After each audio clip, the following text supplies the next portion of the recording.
दोस्तों बीसीसीआई को इस वक्त तलाश है कोच की, क्योंकि इंडियन क्रिकेट टीम का जो कोच है राहुल द्रविड़, उनका टेन्योर एक्सपायर हो रहा है, खत्म हो रहा है इस जून टी20 वर्ल्ड कप के साथ। पहले उनका एक्सपायर होना था 2023 में ओडी वर्ल्ड कप के साथ, लेकिन उस वक्त तक अरेंजमेंट नहीं हो सकी थी नए कोच के वाले से, इसलिए एक्सटेंड करके इस जून 2024 के टी20 वर्ल्ड कप तक किया गया। मीनवाइल अब बीसीसीआई को तलाश है नए हेड कोच की। बहुत सी दुनिया के कोचेज हैं जो इसमें रोल में इंटरेस्टेड होंगे। क्या बीसीसीआई भी कोई इंटरेस्टेड है किसी कोच के वाले से? आपको मैं बताऊंगा किस कोच के वाले से इंटरेस्टेड है और उनका कोचिंग करियर क्या है और उनका अपना इंटरनेशनल करियर क्या है, क्योंकि इस वक्त आईपीएल के अंदर बहुत सारी टीमें मौजूद हैं, बहुत जबरदस्त और बहुत बड़े बड़े नाम यहां पर शामिल हैं जो कोचिंग करते हुए नजर आ रहे हैं बड़ी टीमों की। और उनमें एक नाम है न्यूजीलैंड के opening star batsman Stephen Fleming. जी हां, स्टीफन फ्लेमिंग जो 1994 जिन्होंने इंटरनेशनल डेब्यू किया, 2008 तक उनका करियर रहा। 1994 में उन्होंने इंडिया के खिलाफ अपनी होम सीरीज में डेब्यू किया था, टेस्ट पहले ही टेस्ट मैच के अंदर 92 रन इंडिया के खिलाफ स्कोर करके मैन ऑफ द मैच रहे। और फिर ओडीआई का भी डेब्यू उन्होंने इंडिया के खिलाफ के 90 रन स्कोर के पहले टेस्ट ओडीआई मैच के अंदर। तो ओवरऑल उनका अगर इंटरनेशनल करियर की बात कीजिए तो इंडिया के खिलाफ हुआ था, और उनका जो कोचिंग का जो करियर था स्टार्ट, वो भी इंडिया में आईपीएल से स्टार्ट हुआ। जी हां, अभी तक उन्होंने इंटरनेशनल लेवल के ऊपर तो कोचिंग नहीं की, लेकिन फ्रेंचाइज लेवल पे ही हैज अ ह्यूज एक्सपीरियंस, और बहुत ज्यादा एक्सपीरियंस जो है ना वो कामयाब जो सफर रहा है उनका फ्रेंचाइजीज के साथ, और स्पेशली चेन्नई सुपर किंग्स के लिए वो बहुत लकी रहे हैं और वो बहुत ज्यादा ट्रॉफीज उनको जितवा चुके हैं। उसके करियर के हवाले से बात करेंगे,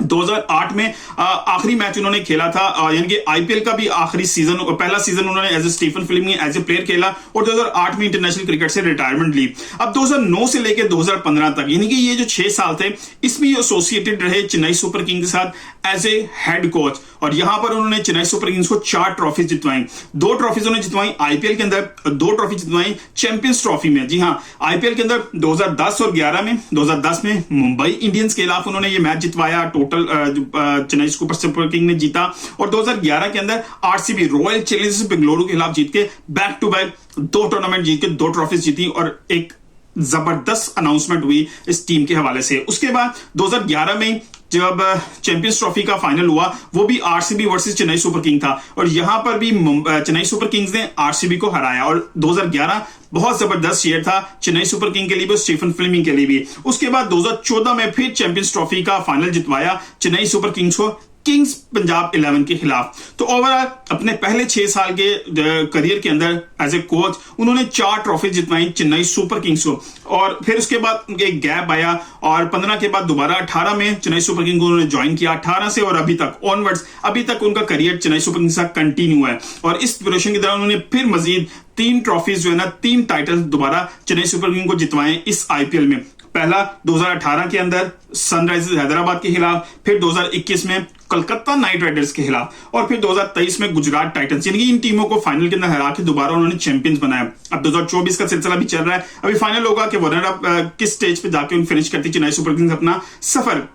लेकिन इस दौरान जब 2015 में उन्होंने चेन्नई सुपर किंग्स का गैप लिया, तो उन्होंने ज्वाइन किया था मेलबर्न स्टार को। 2015 से 2019 तक मेलबर्न स्टार के साथ भी एसोसिएटेड रहे, फिर 2016 से लेकर 2017 तक, इस दौरान क्योंकि आईपीएल की किसी और फ्रेंचाइजी से एसोसिएटेड नहीं थे, तो फिर राइजिंग पुणे को उन्होंने कोच किया 2016 से 2017 तक। फिर उसके बाद 2022 से ऑनवर्ड्स वो जॉबर्स सुपर किंग के साथ एसोसिएटेड है, और फिर 2023 से ऑनवर्ड टेक्सास सुपर किंग के साथ भी एसोसिएटेड है। अब ये जॉबर्स और टेक्सास सुपर किंग है, ये 2 वो टीमें हैं जो चेन्नई सुपर किंग की ऑनरशिप के साथ एसोसिएटेड है, तो इस वजह से वो इन टीमों को भी कोच करते हुए नजर आ रहे हैं। तो ओवरऑल स्टीफन फ्लेमिंग ही has a huge experience in franchise cricket, लेकिन अभी इंटरनेशनल क्रिकेट के ऊपर उनका कोई एक्सपीरियंस नहीं है। लेकिन जिस तरह की उनकी फॉर्मेशन है, जिस तरह वो प्लेयर्स को लेकर चलते हैं, क्योंकि coaching it's a very different role. आप एज ए प्लेयर आपका रोल बिल्कुल डिफरेंट होता है, एज ए कैप्टन भी आपका रोल बहुत डिफरेंट होता है। हालांकि उन्होंने 218 ओडीआई मैचेस में कप्तानी की हुई है, और ये किसी भी कैप्टन की जैसा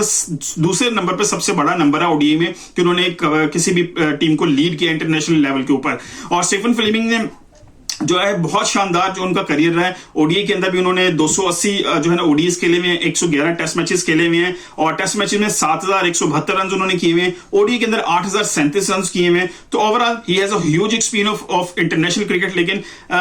कोचिंग के हवाले से उनका अभी इंटरनेशनल एक्सपीरियंस मौजूद नहीं है। और अगर मैं बात करूं चेन्नई सुपर किंग के हवाले से, क्योंकि अगर स्टीफन फ्लेमिंग ज्वाइन करते हैं इंडियन स्क्वाड को, तो फिर उनको चेन्नई सुपर किंग यानी कि किसी भी आईपीएल की फ्रेंचाइजी से एसोसिएटेड जो एसोसिएशन जो है वो उनकी खत्म हो जाएगी, क्योंकि बीसीसीआई का लॉ है कि अगर कोई इंडियन क्रिकेट टीम का कोच है तो वो किसी भी आईपीएल फ्रेंचाइजी को कोच नहीं करेंगे। ये उनकी एक पॉलिसी है और शायद किसी हद तक दुरुस्त भी है, क्योंकि एक जो लेवल होता है एक टीम का, एक बहुत बड़ा एक लेवल है एक इंडियन टीम का बात करें, और नीचे अगर आप आके किसी फ्रेंचाइज पे उसी कंट्री के किसी भी टीम के साथ एसोसिएट होते हैं तो बहुत सी चीजें होती हैं जो ब्रीच होना शुरू हो जाती हैं, जो कंफ्लिक्ट ऑफ इंटरेस्ट आना शुरू हो जाता है। आप हो सकता है अपनी फ्रेंचाइज के प्लेयर्स को प्रमोट करने की कोशिश करें इंडियन टीम के अंदर, सो ऑन बड़ी डिफरेंट चीजें आती हैं, लेकिन it's a good choice BCCI की अगर वो स्टीफन फ्लेमिंग के साथ कंटिन्यू करते हैं, क्योंकि स्टीफन फ्लेमिंग के हवाले से बहुत से इंडियन जो डिफरेंट सीनियर प्लेयर्स हैं उन्होंने भी बड़ी पॉजिटिव राय दी है कि उनकी जो मैनेजमेंट है, जो प्लेयर्स से आउटपुट, क्योंकि